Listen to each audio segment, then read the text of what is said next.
Praise God. Gusto ko lang po inform sa inyo, no, yung kinanta natin ngayon lang about Feel Me.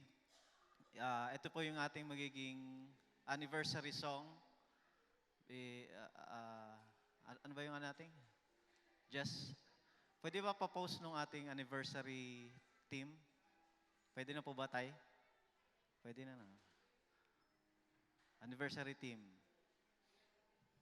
Yan. Be Spirit-filled. Yan, sa Ephesians chapter 5 verse 18. So yung ating kinanta kanina about Feel Me, so yan yung magiging anniversary song natin. So palagian po ninyong patugtugin or kantahin sa inyong bahay para makabisado po natin. And this coming 26, yung ating anniversary, kabisado na po natin yung song na ito. Amen? So wag na po natin patagalin pa para sa ating pang-apat na topic for tonight about seek first, a life centered on God.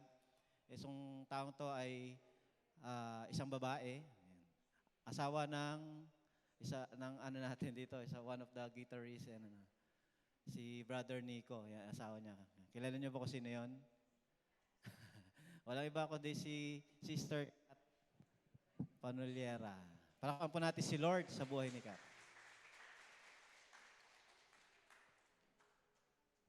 Thank you po, Kuya Mark. Magandang gabi po sa lahat. Good evening. Ewan ko po kung kailan yung huli kong tayo. Siguro po nung last time ko nakapag-share ako ng word sa pulpit is nung graduation namin ng SOL. Yung mga kabatch ko, hello. Okay, sige po, bago po tayo mag-start, let us pray. Let's all bow our heads and pray. Lord, salamat po sa gabing ito na binigay mo po sa amin, Lord, para kami ay makapag-aral na yung salita about blessings, oh God. We pray, Lord, na ikaw ang mangusap sa buhay ng bawat isa sa amin. Itago mo lamang ako sa iyong likuran. Samahan kami, Panginoon, ng iyong banal na Espiritu na siyang mangungusap, Panginoon, sa buhay ng bawat isa sa amin. Salamat, Lord. Give me the power. Give me, Holy Spirit, your anointing, Lord God, to share your word, Panginoon. Maraming salamat po. Sa iyo lamang ang lahat ng papuri, pagkilala at pagsamba sa pangalan ni Jesus. Amen and amen. Okay, so ang topic po natin ngayon, kagaya po ng sinabi ni Kuya Mark, bagong-bago, it's all about blessing. Blessing sa ating shielding night. So bago po natin siya, bago tayo pumunta sa aking topic, pag-aralan po muna natin kung ano po ba ang ibig sabihin ng blessing. So sabi po sa Merriam-Webster Dictionary, sabi niya doon, a blessing is the act of words of one that blesses or a thing conducive to happiness or welfare. Ibig sabihin, yung tao daw po na nagbibigay ng blessing ay kapag sinasabi niya ito, siya ay nagbibigay ng isang pabor, ng benefit, or magandang kapakanan doon sa taong bine-bless niya. Halimbawa, sa mga ikakasal, di ba po, lagi tayong humihingi ng blessing sa magulang natin. Amen? Saan pa? Sa pastor. Di ba, kapag aalis tayo or kaya meron tayong panibagong sasakyan or bahay, lagi tayong humihingi ng prayer or blessing na galing sa kanila para samahan tayo ni Lord doon sa bagay na meron tayo. So according naman po sa Bible, may iba-iba siyang salita na translated sa word na blessing. Isa po doon yung barak, which is a Hebrew word, which means to praise, congratulate, or salute. Amen. Na ang kahulugan ay papuri, pagbati, or pagsaludo. And it is also asking God's favor, protection. Diba, lagi natin pinapray ko, Lord, Lord, pagpalain mo po kami, samahan mo po kami dito, protektahan mo po kami dito, saan man kami pupunta. So, lagi nating hinihingi yung blessing ni Lord. Amen? Sa Bible po, kung pag magbabasa tayo sa Genesis, dito po natin makikita yung unang blessing na binigay po ni Lord sa tao. So, sa Genesis chapter 1:27, di ba sabi doon, so God created mankind in His own image, in the image of God He created them. Male and female He created them and said, God bless them, be fruitful and increase in number, fill the earth and subdue it, rule over the fish of the sea and the birds in the sky, over every living creature that moves on the ground. So, ayan po yung pinaka-original design ni Lord. After niya tayong likhain, tayo po ay kanyang pagpalain at pasaganahin. Amen? Pwede mo ba sabihin sa katabi mo, ikaw ay pinagpala ni Lord? Amen? So, binigyan po tayo ni Lord ng napakagandang regalo at ayun po yung creation niya. 'Di ba? So, siya yung gumawa ng everything na meron tayo dito sa mundo, pero ini-invite po tayo ni Lord sa verse na to na maging partner sa pamamahala ng creation niya. Amen? So, gusto niya tayo maging isang mabuting katiwala. Pwede ba sabihin sa katabi mo, isa kang mabuting katiwala? Amen? So, ngayon po, pag-aaralan natin, ano naman po ang ibig sabihin ng stewardship? Okay, sabi sa Miriam, it is to manage or look after another's property. Amen. Gusto ni Lord na i-manage natin yung mga bagay na pinagkatiwala niya sa atin na mas maging maganda kaysa sa unang kalalagayan nito. Amen. So, kagaya po nung parable of talents, kung mababasa natin sa Matthew, di ba, yung master is nagbigay siya ng talents or gold dun sa tatlo niyang servants. Para pagbalik niya is mas malaki yung interest or mas malaki yung kita. 'Di ba? Sabi niya doon sa Matthew, sinabi sa kanya pa, magaling, tapat at mabuting lingkod, halika, samahan mo ako sa aking kagalakan. Naging tapat ka sa kaunting halaga, kaya gagawin kitang tagapamahala sa malaking halaga. Amen. So, sino naman po ang may ayaw nun, 'di ba? Na maging partner ni Lord or maging tagapamahala doon sa mga bagay na ginawa niya or sa mga blessings na pwede nating matanggap. Amen? So, ayun po yung original design sa atin, Lord. After He created us, He blessed us. Now, kaya lang po, nung panahon ni Eva at Nadan, nagkaroon ng problema. Dito po pumasok yung unang kasalanan ng nilikha niya. Diba, naalala po natin nung panahon ni Eva at Adan sa Genesis chapter 3 verse 1 to 4.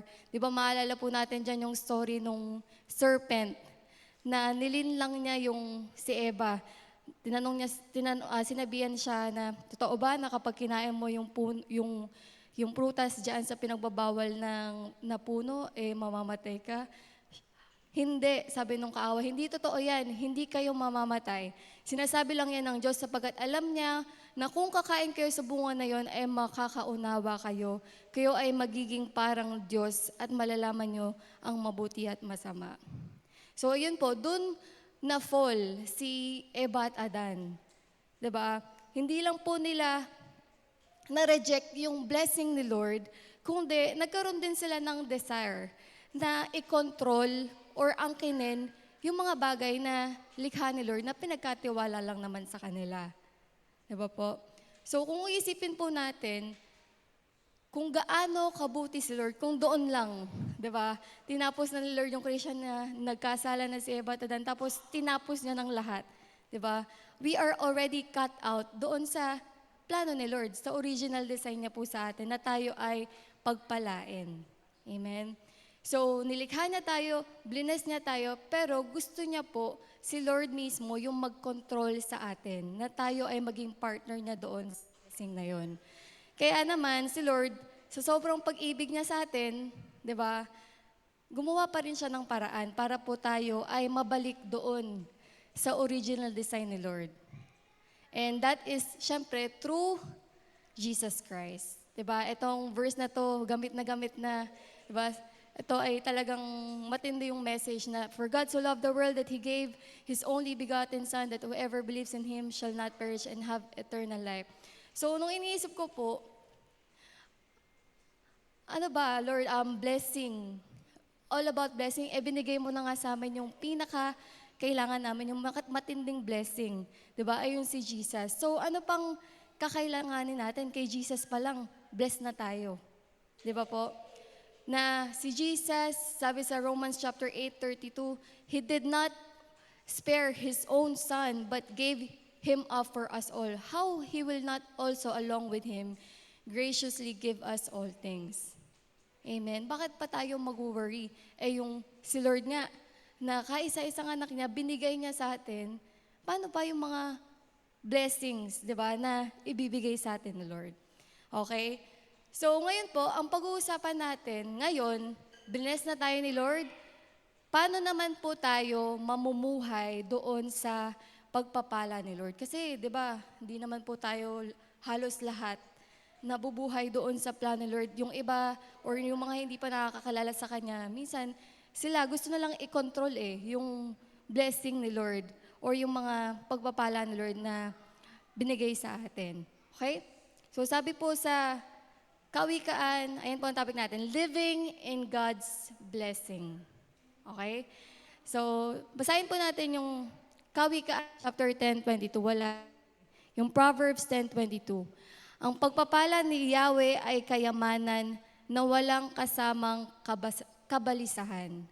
So, kagaya po ng sabi ko, si Lord, bless niya tayo.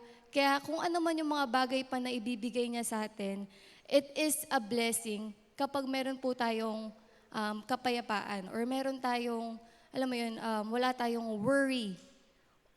Diba? Ayaw niya na mag-worry tayo sa mga pangailangan natin kasi nga, binigay niya na yon bago pa niya tayo likhain. Di ba po sa creation, ginawa niya na lahat ng kailangan. Kaya gusto ng Lord na mamuhay tayo sa pagpapala niya. So, syempre, nandito tayo sa mundo, kung meron si Lord gustong gawin sa buhay natin, meron ding pumipigil. Di ba? Meron ding kumukontra. Wala na, Di ba po, si Satan o yung kaaway. Sabi po sa John chapter 10 verse 10, sabi doon, the thief comes only to steal, kill, and destroy, but I have come that they may have life, have it to the full. So dahil po kay Jesus na-restore tayo, at matatanggap ulit natin yung original design kapag inaccept natin si Lord. Kaya it makes sense na dapat mabuhay din po tayo para kay Lord. Kasi siya yung nag-restore sa atin So, siya din dapat yung maging dahilan kung bakit dapat tayong mamuhay sa pagpapala ni Lord. Amen? Now, meron pa po tayo ditong 2 ways to live in God's blessing. Okay? Ready na po kayo? Number 1, ito po, is seek first His kingdom and His righteousness. Sabi, di ba, seek first the kingdom of God and His righteousness, and all these things will be given to you as well. Uunahin po natin si Lord. Uunahin natin yung kingdom niya, yung righteousness niya. Kasi madalas, di ba po, nagpe-pray tayo or minsan lumalapit tayo kay Lord kasi nakafocus tayo doon sa all these things will be given to you as well. Di ba minsan napapapray tayo, Lord, I seek you first, I pray kasi po gusto ko ng ito. Kasi po, gusto ko tong mangyari, gusto ko tong mapuntahan or anything. Pero this 2025, babaguhin po natin yung mindset natin. Amen. Sa tulong ni Holy Spirit, isisik po natin si Lord, pipiliin natin siya araw-araw, at ia-align po natin yung priorities natin sa plano ni Lord. Amen. Natatanungin natin siya araw-araw, Lord, ano bang gusto mong gawin ko today? Kesa na mag-pray ka na, Lord, ito po yung kailangan ko, that's why I pray. Pero Lord, tatanungin natin siya, Lord, ano pong gusto mong gawin ko today? Ano pong gusto mong gawin mo sa blessing na binigay mo sa akin today? Okay? And number 2 po is, the earth is the Lord's and everything in it, the world and all who live in it. Sabi doon sa Psalms chapter 24, ayun po yung verse. So, again, tayo po ay katiwala at partner namang ni Lord. Kaya hindi po natin dapat angkinin yung mga bagay na bigay niya sa atin kasi pinagkatiwalaan niya lang tayo. So, kapag pinili po natin yung paraan or pag in-acknowledge natin na siya yung may-ari ng lahat ng bagay na meron tayo, mapapansin niyo po, meron kang peace, meron kang kagalakan, di ba? At ayun po yung tunay na pagpapala na matatanggap natin kay Lord. Amen? And mapapansin mo, mas ma-appreciate mo yung mga pagpapala ni Lord sa buhay mo na dahil alam po natin na ito ay galing sa Kanya at para sa Kanya. 'Di ba? Kahit sa maliit na bagay, kunyari may pagkain ka lang sa hapagkainan, sasabihin mo, praise God, thank you Lord. Salamat dahil iningatan mo ako sa trabaho, salamat dahil may makakain kami. 'Di ba? Magiging thankful po tayo kasi ina-acknowledge natin na ang lahat ng bagay na meron po tayo ay galing kay Lord. Amen? So, kung gusto po nating mamuhay sa pagpapala ni Lord or mabuhay in God's blessings, meron po tayong apat na pag-uusapan or malalaking parte ng buhay natin na kailangan nating i-address yung mindset natin. Ready na po kayo? So maraming parte ng buhay natin, pero I believe na ito pong apat na bagay na to is the most important part po kasi ito yung malaking parte sa buhay natin. Unahin po natin yung time. 'Di ba? Do you believe that it's a blessing from the Lord? Amen. Na yung time po, ito yung pinakamagandang bigay sa atin ni Lord. Kasi kapag ito ay lumipas na, 'di ba? Hindi na natin siya maibabalik. Magugulat ka na lang, ay, 30 years old na ako, ang bilis. 'Di ba? Anong ginawa ko nung ano? Paisip tayo. Kaya gusto po ni Lord na ayusin natin yung pag-handle ng oras. Gusto niya na gamitin natin ito sa mabubuti at mabubungang bagay. Amen? So, babalik po tayo ulit dun sa step 1. Seek first His kingdom and His righteousness, and all these things will be added unto you. Sa this 2025, di ba, isisik natin si Lord. Uunahin natin yung prayer, uunahin natin yung devotion, uunahin natin yung worship.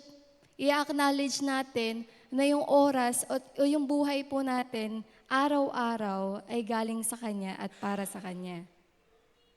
Isisik natin yung gusto niya para sa atin at hindi yung mga bagay po na gusto natin. Dahil siya nga yung nagmamay-ari ng oras at buhay natin, and our first priority the happiest. Hindi po yung ating mga sarili. Amen po? So whatever we do sa bahay, sa trabaho, sa business, di ba? Lagi po nating isisik si Lord, Lord, ano po ba yung magbibigay glory sa'yo? Di ba?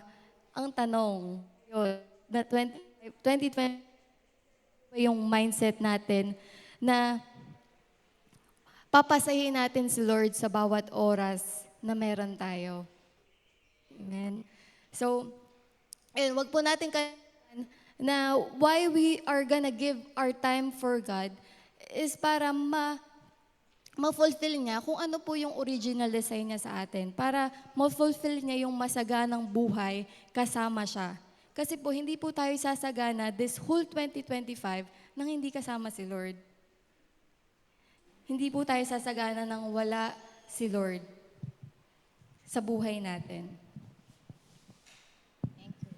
Kaya po, kung sa prayer, sa worship, sa word, sa ministry, ngayon pa lang or this year, iset na po natin yung mind natin na mas magbibigay ka ng oras. Mas magbibigay ka ng time kay Lord. Mas magbibigay ka ng time sa ministry. Mas magbibigay ng time sa worship, sa prayer, sa cell group. Amen?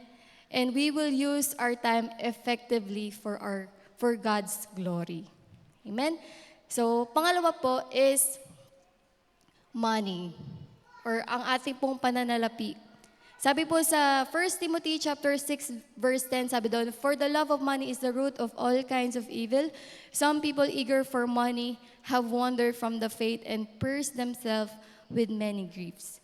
So, syempre, sa ating pong pananalapi na money is the root of all kinds of evil. So, gusto ni Lord na yung mindset natin about handling our finances is maging ayos din. Kasi po, ayaw ni Lord na mapahamak tayo o masadlak tayo doon sa maraming stress.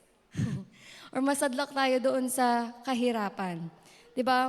Mapapansin niyo po pagka, speaking of, 'di ba, pananalapi, maraming nawawala sa pananampalataya. Sa tingin niyo po bakit? Kasi madali po natin siyang angkinin, yung pera. Pwede nating sabihin kay Lord na, Lord, pinaghirapan ko 'to eh. Pinasok ko to 8 hours a day. Pinagtrabuhan ko to, inipon ko to, deserve ko to. Mga ganong moment. 'Di ba? Kung ganito po madalas yung mindset natin, mahihirapan po tayong mamuhay sa pagpapala ni Lord. Kasi magiging less joyful ka, magiging less grateful ka, or likely, hindi ka po magiging pagpapala sa iba. Hindi i-enlarge ni Lord yung blessing. Kasi, ano lang eh, papasok lang ng papasok or sa'yo lang, hindi ka bibigyan ng mas malaki. Kasi nga, sa'yo lang, nakaganto lang, hindi nakaganon. Amen? And sabi po sa Deuteronomy chapter 8 verse 17 to 18, sabi doon, "You may say to yourself, my power and my strength of my hands produce this wealth for me. But remember, the Lord your God, for it is He who gives you the ability to produce wealth and so confirms His covenant, which He swore to ancestors as is it today." So yung lakas, yung talent po, yung ability, or resources na meron po tayo ngayon, yun po, sorry po anak ko po yun. Opo. Okay. So, sabi ko sa'yo, Daddy. Sorry po ah. Okay. So, ayun. Ito po, malaking ano siya eh, malaking soplak po sa akin nung nabasa ko to. Kasi noong 2024 or nung mga nakaraan, parang madalas, deserve ko to. Marami akong moments na gano'n na sabi ko, Lord, deserve ko to. Deserve kong mag-travel. Deserve kong bilhin tong sa sarili ko. Pero, alam mo yon yung parang focus ako sa sarili ko. Nakalimutan ko na magbigay or mag-bless sa family or anyone. So, pinaalala po sa akin ni Lord na talagang ang lahat ng bagay na meron tayo ay galing sa Kanya. Yes. Yes. Lahat ng meron ka pinaghirapan mo, pero yung lakas mo, yung hangin, yung tubig, lahat is galing po kay Lord. Kaya wala po tayong dapat, alam mo yun, angkinin. Amen? So, pagka malinaw po sa atin na si Lord yung may-ari ng lahat ng bagay, mapapansin mo again, grateful ka. Diba? At lalo niya po tayong pagpapalain para i-bless din ang iba. Amen. Sino po dito nagde-desire that this year, hindi lang ikaw yung blessed, kundi gusto mo ding maging pagpapala sa mga taong nakapaligid sa'yo. Amen? Amen. So, di ba, lagi natin sinasabi na hindi po sa laki ng tinatanggap natin, kung hindi doon, kung papaano natin, kung ano yung attitude natin kapag natanggap po natin yung blessing na yun. Are we grateful, even maliit or malaki na natatanggap po natin? Amen. So again, isa po tayong mabuting katiwala sa pananalapi niya. So we seek His kingdom first. It's His money, not ours. Kaya naman, pagkakatiwalaan din po natin siya sa kung anumang mga bagay na pwede pa natin kailanganin. Amen. Diba, sabi nga, binigay niya nga yung kaisa-isang anak niya. Ayan pa kayang pagbasa mo sa board exam or anything that we need in this life, hindi niya pa kaya ibibigay sa atin. Amen. Next po, number 3 is relationship. Kagaya po ng salapi at ng oras, yung relasyon po natin sa iba, pwede yan maging hadlang or kaya sa relasyon or design na relationship na dapat meron tayo kay Lord. Okay? So lahat po tayo umamin. Di ba? O hindi. May mga tao na hindi mawala sa isip natin na lagi nating concern, di ba? Na minsan, mas madami yung oras or yung focus natin doon sa tao na yon kesa doon po sa kay Lord, di ba? It can be a friend, a family member, potential partner, or kaaway man na hindi mo mapatawad-patawad. Pero sinasabi po ni Lord, na makipag-ayos ka na, ayusin mo na yan, patawarin mo na yan, isuko mo na yan, gawin mo na yan. Kasi hanggat hindi po natin inaayos, ay hindi pa rin tayo makakapag-focus kay Lord. Amen? And yung mga Ang tanong, gusto po ba natin ng relasyon or mga relationship na totoong nagbibigay ng buhay at relasyon na dinesign ni Lord? Yung pangmatagalan, yung naglalaguan, at yung nagbubunga. Sino po dito yung nakanood na ng The Forge sa Netflix? Di ba ang ganda nun? Yung time na nagpe-pray sila, tapos talagang ang ganda kasi meron siyang mentor, tapos may nagsosupport sa kanya, nagdadalanginan sila, sabay-sabay silang kumakain. Di ba po ang ganda kung tayo din ganon? Tapos meron silang isang goal, and that is to win another nawawala or to win another soul na dapat sumunod din kay Lord.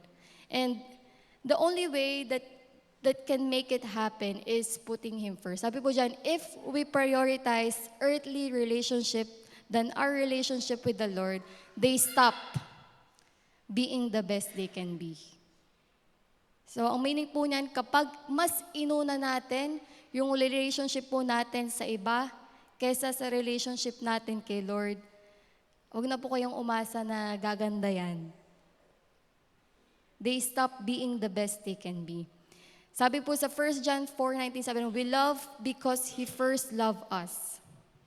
Kaya po tayo nagmamahal ng totoo ay dahil mahal natin si Lord. Siya yung source, kaya nakakaya din po nating mahalin yung iba. Gaya ng pagmamahal natin si Lord. So sabi po doon, we must remain at the source to keep drawing from His eternal well. So kapag hindi po tayo kumukuha sa balon, sa love ni Lord, mauubusan po tayo. Hindi po tayo makakapagbigay. Kaya He showed us, He is the best teacher of loving others. Okay? Letting yung love po ni Lord, yung maging base ng every relationship na meron po tayo. Amen? Next. Spiritual gifts. Sabi po sa Romans chapter 4 verse 8, sabi doon, for just each of you has one body with many members, and these members do not all have the same function. So in Christ, we through many form one body, each member belongs to all the others. We have different gifts according to the grace given to each of us. If your gift is prophesying, then prophesy in accordance with your faith. If it's serving, then serve. If it's teaching, then teach. If it's to encourage, then give encouragement. If it's giving, give generously. If it's to lead, do it diligently. If it's to show mercy, do it cheerfully. So sino po dito yung alam niya kung ano yung gift na bigay po sa kanya ni Lord? Amen? So binigyan po tayo ni Lord ng gift. Pinagkatiwalaan niya tayo ng regalo or spiritual gifts. Kaya si Lord, umaasa din po siya na gamitin natin yung gift na yun. And every time po that we use the gift, it is to, to strengthen the whole body of Christ, to strengthen the church. So, pinagkatiwalaan po tayo ni Lord ng gifts, kung alin man po sa mga yan, use it. Gamitin po natin. Kasi kailangan po natin yung isa't isa. At start po natin, alam mo yun, i-improve yung mga gifts na bigay sa atin. Kasi kapag hindi po siya natin ginagamit, baka masayang lang. Ayun nga po yung ayaw ni Lord. Ayaw niyang masayang yung mga gift or blessing na bigay niya po sa atin. Okay? Now, dito po tayo magtatapos. Sa lahat po nung napag-usapan natin, tingin nyo, bakit kaya gusto ni Lord na mamuhay tayo doon sa pagpapala niya? Bakit kaya? Diba? Yes, it is our original design. Gusto ni Lord na likhain tayo, pagpalain tayo. Pero there is a greater purpose. Ang greater purpose po nun is to be actually a blessing po sa ibang tao. Para po mas madami pang tao ang makakilala sa Kanya, maraming tao ang maligtas, at gamitin natin yung mga bagay na pinagkatiwala niya para po sa glory niya o para i-enlarge yung kingdom niya. Hindi lang po para sa sarili nating benefit, kundi gusto ni Lord na tayong lahat, i-bless po talaga tayong lahat para maging channel din po tayo doon pa sa mga kaluluwa na hindi pa naliligtas. Kasi, di ba nga, lagi po tayo ulo, hindi tayo paanan. Kaya gusto ni Lord na makuha talaga natin yung pinaka-original design natin para magawa din natin kung ano yung pinapagawa niya po sa atin. The reason why He blessed us is to expand His kingdom above anything else. And again, He wants us to live in His blessings, to expand His kingdom, to win more souls. And we are just stewards and we don't own anything. Everything is from Him and for Him. Yung sa Matthew chapter 25 po kanina, yung Parable of Talents, dun po sa pinaka-chapter na yun, it's all about the kingdom of God. Hindi po talaga siya about doon sa kung sino walaan ng maliit, tiwalaan ng malaki. It's all about yung mga kaluluwa or mga souls. Lahat po ng illustration niya doon sa Matthew chapter 25, it's all about winning souls. It's all about reaching the lost.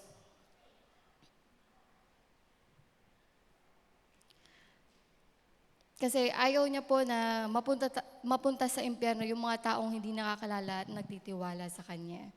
Kaya si Lord, gusto niya talagang ibigay or gusto niyang mamuhay po tayo doon sa blessings ni Lord para ma-fulfill talaga yung gawain po sa kanyang kingdom.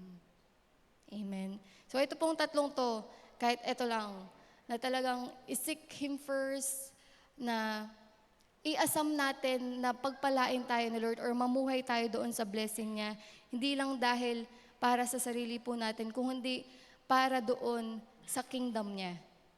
And na lagi po nating tatandaan that we are just stewards or katiwala at hindi po natin pagmamayari ang lahat ng bagay na meron tayo. Amen. So ngayon po, magpe-pray tayo. Tayo po tayong lahat.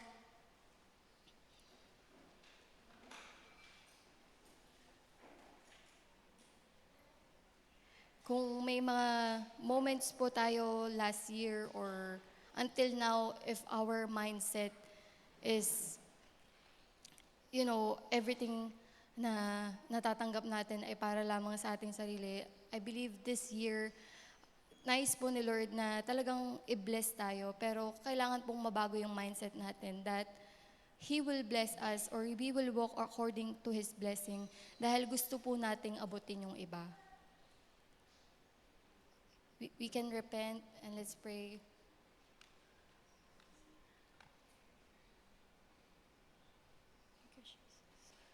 Thank you, Lord. Hallelujah. Lord, salamat po.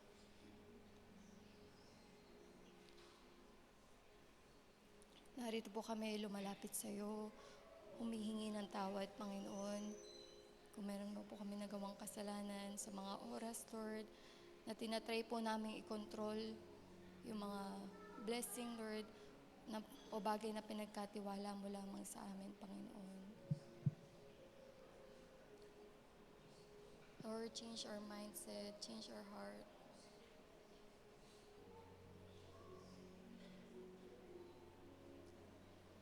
Change everything, oh God. Hallelujah, hallelujah, Lord. We seek you, God. We seek you, Lord. We repent, God.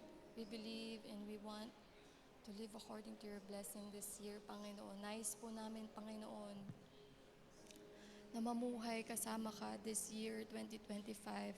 And the only way, Panginoon, para makasama ka namin, Lord, is to seek you first, to know what you want for us to do, Panginoon, sa lahat po ng aspeto ng aming mga buhay. Salamat, God.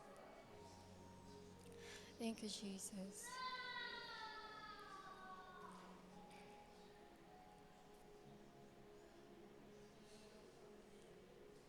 Hallelujah, hallelujah, hallelujah.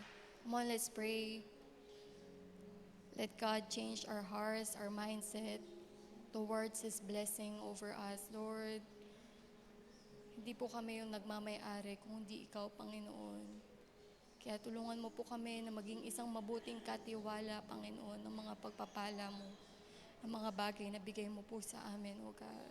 Lord, ang lahat ng meron kami, Panginoon, ay hindi lamang para sa aming mga sarili, O God, kundi nais mo po kaming gamitin for your kingdom, O God. And allow us, Lord, na maging pagpapala sa iba, Panginoon. Na meron kaming isang heart, and that is to win more souls for you, O God. Na kami ay blessed, Panginoon. Kami ay puno ng pag-ibig mo. Kami ay puno ng pagpapala mo. Para kami ay maging pagpapala sa mga taong nakapaligid sa amin, O God. Hallelujah. Salamat po, Lord. Salamat po. Salamat po, God. Hallelujah, hallelujah, hallelujah. Thank you, Jesus. Thank you, Jesus. Hallelujah, Lord. We wanna fix our mindset, Lord, sa aming time, sa aming pananalapi, sa aming relationships, sa aming mga gifts, O Lord. We wanna use it all for your glory, Panginoon. We wanna use it for your honor, O God. Hallelujah, hallelujah. Salamat po, God. Thank you, Jesus. Thank you, Jesus. Thank you, Jesus. Hallelujah, Lord. Salamat. Hallelujah, hallelujah, Lord. Bless us, oh God. Bless us, Lord. Bless us, God.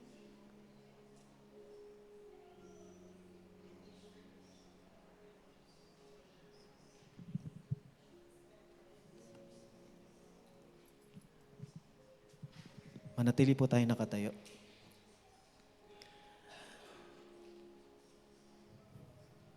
Allow God, mangusap ang Diyos sa atin.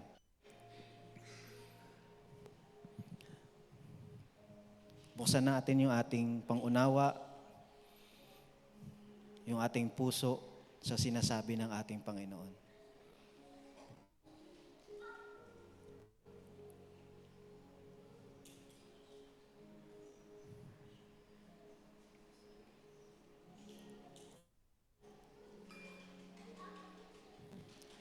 Luke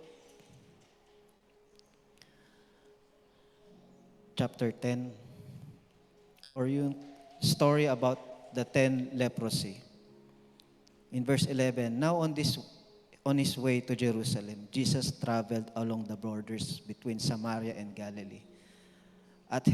As he was going into village, 10 men who had leprosy met him. They stood at a distance and called out in a loud voice, Jesus, Master, have pity on us. When he saw them, he said, go, show yourselves to the priest.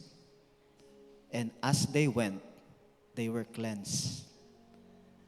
One of them, when he saw he was healed, he came back praising God in a loud voice. He threw himself at Jesus' feet and thanked him. He was a Samaritan.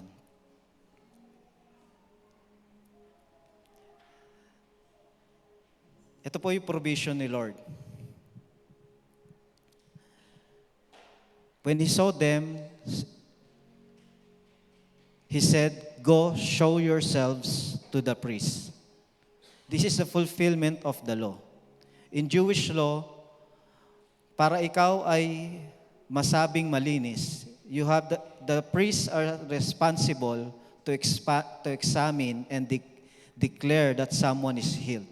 Kaya sinunod ni Jesus yung law.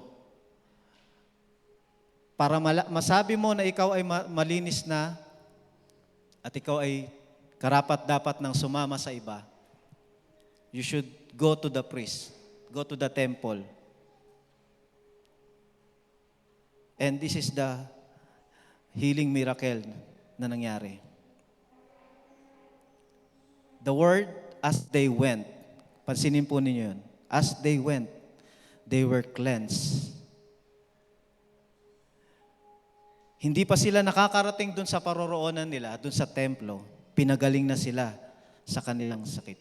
As they went, The moment you trust in the Word of God, the moment you follow God's instruction, the moment you step in the direction of God, as you went, you will notice miracles will happen.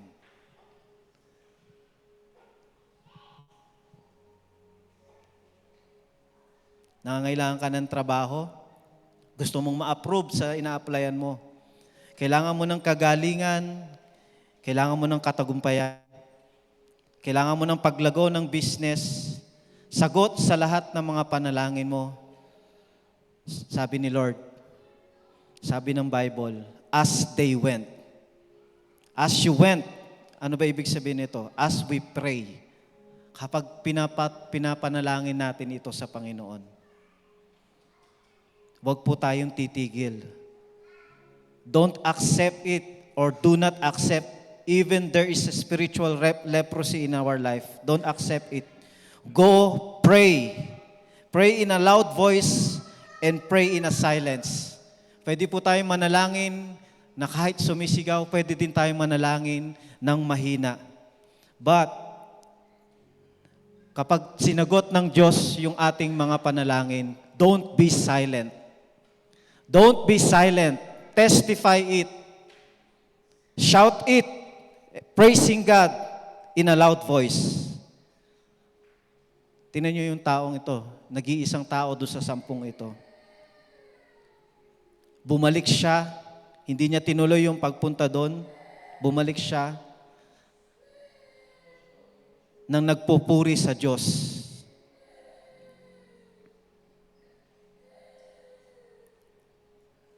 Sa buhay po natin, pag inuna po natin ang ating Panginoon, nanalangin ka, kapag sumagot ang Diyos, bumalik ka at magpasalamat sa Kanya. Alam po ninyo, sobrang buti ng Diyos, parang hindi pwedeng natin siya pasalamatan. Amen? Sa sobrang buti ng Diyos, hindi tayo pwedeng hindi bumalik para manalangin, pasalamatan siya sa lahat ng niyang ginagawa araw-araw. Masyadong matapat ang Diyos sa atin para hindi natin magawang sumamba linggo-linggo.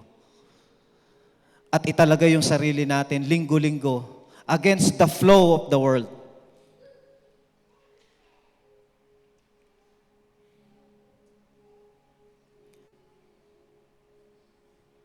Yung linggo-linggo po natin, non-negotiable.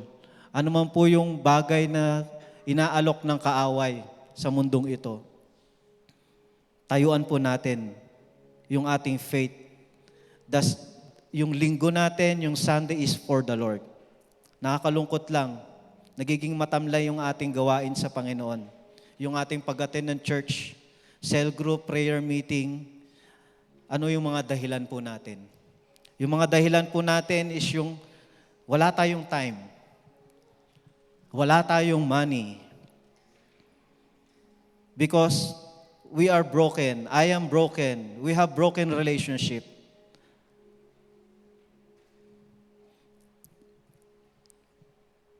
Pinagpe-pray mo yung pamilya mo nung una, guminhawa ang buhay, pero nung binigay ng Diyos, sila din ang naging dahilan para lumayo ka sa Panginoon.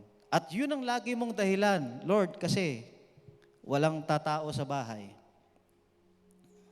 Nagpray ka ng kapartner in life. Ang lagi mong panalangin, Lord, siya na ba? O Lord, siya ba? Pero nung natagalan ka, parang ang tagal naman ng sagot ni Lord. Ang ginawa mo, sabi mo na lang, lumabas sa bibig mo, Lord, siya na lang. Gumawa ka na ng sariling time.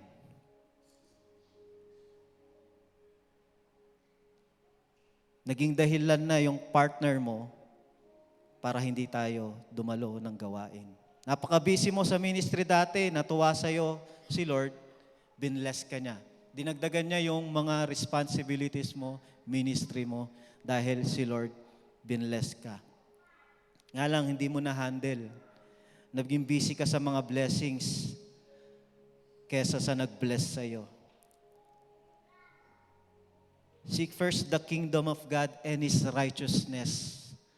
Nag-focus ka sa kingdom, nag-less ka sa king. Sabay po dapat yan. Kung anong sipag natin sa kingdom, ganun din po dapat tayo kasipag sa pag-reach out sa king. Yung mga blessing ni Lord sa buhay natin, wag po sanang dumating sa time na gawing nating dahilan nito upang makalimutan natin kung sino ang nagbigay nito. Or don't wait for God to take it back what He has given before we realize that He is the most important of all. Truly, in Proverbs chapter 10, verse 22, the blessing of the Lord brings wealth and He adds no trouble unto it. I want to read it in Deuteronomy chapter 8. Remember how the Lord your God led you in the wilderness these 40 years to humble and test you in order to know what is in your heart, whether or not you would keep His command. In verse 10, when you have eaten and satisfied, praise the Lord your God for the good land He has given you. Be careful that you do not forget the Lord your God. Faithfully serve His commands, His laws, and His decrees that I am giving you this day. Otherwise, when you eat and are satisfied, when you build fine houses and settle down, and when your herds and flocks grow large, and your silver and gold increase, and all you have is multiplied, then your heart will become proud, and you will forget the Lord your God, who brought you out of Egypt, out of the land of slavery. He led you through the vast of dreadful wilderness, that thirsty and waterless land, with its venomous snakes and scorpions. He brought you water out of hard rock. He gave you manna to eat in the wilderness, something your ancestor had never known, to humble and to test you, so that in the end it might go well with you. You may say to yourself, my power and the strength of my hands have produced this wealth for me. But remember that the Lord your God, for it is He who gives you the ability to produce wealth and confirm His covenant which is swore to you. If you ever forget the Lord your God and follow other gods and worship and bow down to them, I testify against you that you will surely be destroyed like nations that the Lord destroyed before you. So you will destroy for not obeying the Lord your God. Let's pray. Father God, tulungan niyo po kami, Panginoon, to manage all the blessings that you have. Not to control it, but to manage it, Lord God. Nang may takot, katapatan, pagmamahal sa iyo, Panginoon. At pag-aalala, Panginoon, ng lahat ng bagay na nare-receive po namin ay sa iyo nang galing. Lumabas kami sa mundong ito na walang pagmamay-ari, walang inaangkin. Ang tanging kayamanan po namin ay ang biyayang nanggaling sa iyo, Panginoon. Maraming pong salamat, O Diyos. Salamat sa oras na pinagkatiwala mo sa amin. Help us to manage it, to use it for your glory and honor. Salamat sa mga kayamanan sa mundong ito, Panginoon. Help us to manage it and to use it for your glory and honor. Help us, Lord God. At salamat sa mga relationship, sa family, Lord God, na pinagkatiwala mo sa amin. Help us, Lord God, na ma-manage, mahalin namin sila, Panginoon, gaya ng pagmamahal mo sa amin. Salamat sa mga gifts and talents, Lord God, na pinagkatiwala niyo po sa amin. Help us, Lord God, na mabigyan ka namin ng glory sa mga bagay na ito. Ikaw lang at para sa iyo lang. For in you we live and we move and we have our being. It's all for you. It is all for you. Salamat, Panginoon. Thank you, Lord, for all the blessings. Salamat po for experiencing every blessings that you have for us. Lord, salamat po. Sinasamba ka namin. At sa oras na ito, sineselyuhan po namin ang iyong banal na dugo. Every words, understanding, this is a precious gold stones, Lord God, na i-treasured po namin sa aming heart. Itatatak namin sa aming mga puso at isipan, Panginoon, na ikaw lagi ang aalalahanin po namin. Nang lahat ng ito ay galing sa iyo at wala po kaming pagmamayari. Salamat po. Maraming po salamat. Sinasamba ka namin. Ito po ang aming dalangin sa pangalan ni Jesus. Amen and amen. Palakpakan po natin si Lord. Hallelujah. Sige po, tayo po lahat ay makakaupo. So every blessing na nasa binibigay ng Diyos ay lahat galing sa Panginoon. So kung ang family natin, money, treasures, everything, use it for the glory of God. Amen. Lagi po nating alalahanin. Salamat sa Diyos at sa buhay nila ni Kat and Nico. Ngayon, darako po tayo sa ating isa pang uri ng pagsamba sa Panginoon. Tinatawag ko po si Ninang Rose para po ipanalangin ng ating offertory.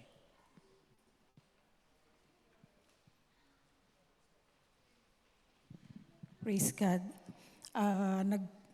Ako po ay natutuwa dahil po yung ating topic ngayon ay talagang, yung itong week na to ay yung seek first. Alam niyo po, bago po ito mangyari, pinaalala ng Lord sa akin, yung week of fire na nag-meeting po ang mga leaders diyan sa likod.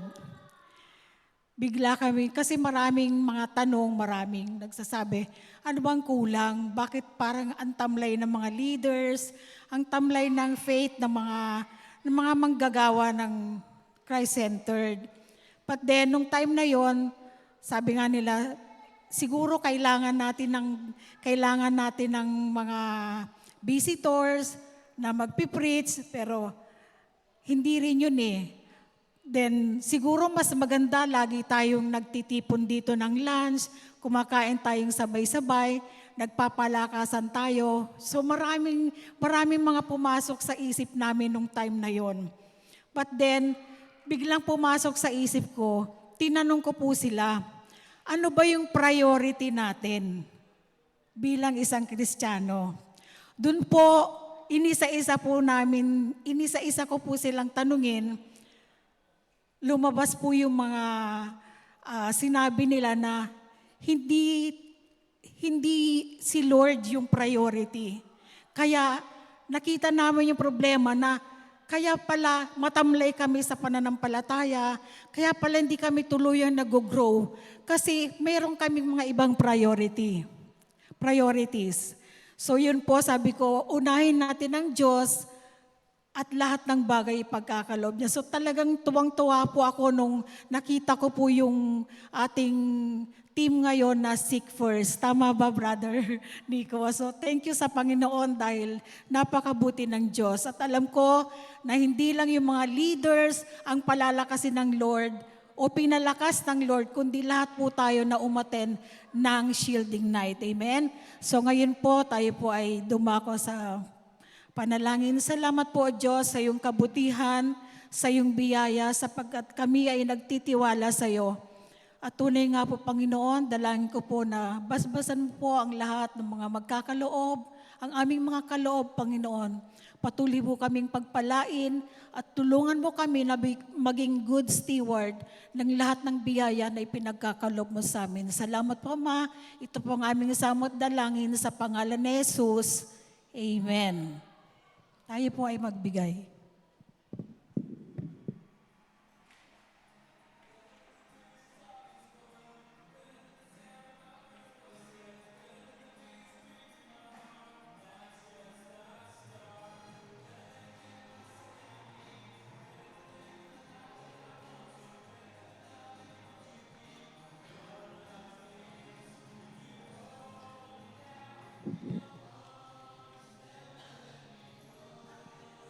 Sige po, tayo po lahat ay tumayo.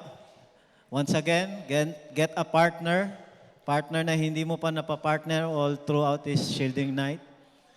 And ask him or her sa kanyang 10, 11, and 12 miracle.